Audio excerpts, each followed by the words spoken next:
इंसान के सभी के दुखों का कारण बोलना ही है, क्योंकि आवश्यकता से अधिक बोलना ही दुखों का कारण बनता है।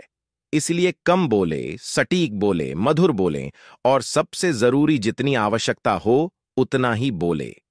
वाणी या बोलना ही नहीं बल्कि मौन में भी शक्ति होती है। यही कारण है कि धर्मों में मौन को बहुत महत्व दिया गया है। वैज्ञानिकों द्वारा भी इस बात को माना गया है कि सेहत से मौन का गहरा संबंध है और इससे मानसिक शांति मिलती है। मौन से विचारों में एकाग्रता आती है और रचनात्मकता बढ़ती है। इसलिए जितने भी साधु संत या तपस्वी हुए, सबने मौन रहकर और ध्यान लगाकर ही संसार के गूढ़ ज्ञानों को प्राप्त किया। दुखों का कारण है बोलना। हमारे जीवन में एक नहीं बल्कि बहुत सारे दुखों का कारण बोलना ही है, क्योंकि हमारी समस्या यही है कि हम चुप नहीं रह सकते। हमेशा कुछ न कुछ बोलते ही रहते हैं और आपके बोलने के कारण ही आधे से ज्यादा दुख निर्मित होते हैं।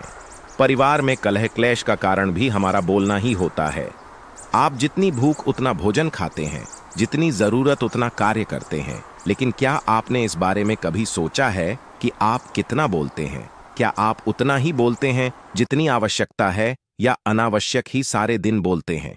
इस बारे में कभी अकेले बैठकर जरूर सोचिए कि आज आपने दिन भर में कितना बोला, क्या बोला और सबसे जरूर कि क्यों बोला। इनमें से कितनी बातें जरूरी थीं और कितनी अनावश्यक। सुनने सुनाने के माहौल से निकलें। बाहर मनुष्य की प्रवृत्ति ऐसी है कि वह अपने मन में चल रही बातों को दूसरों को सुनाना चाहता है और दूसरा भी आपके साथ ठीक वही काम करता है।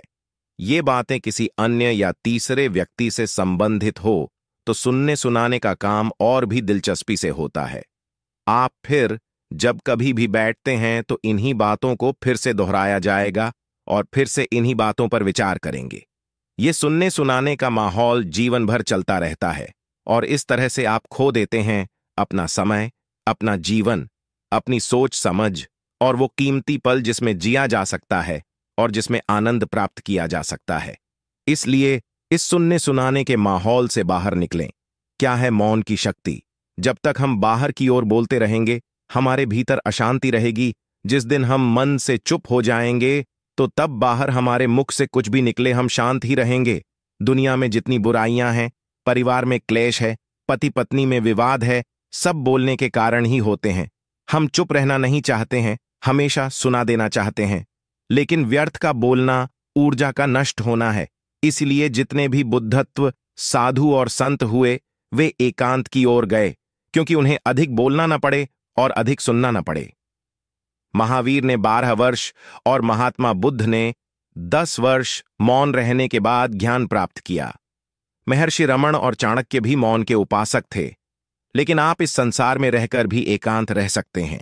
इसके लिए आपको अपनी उन ऊर्जाओं को बचाना होगा जिसे आप व्यर्थ के शब्दों में नष्ट कर देते हैं। इसलिए उतना ही बोले जितना जरूरी हो।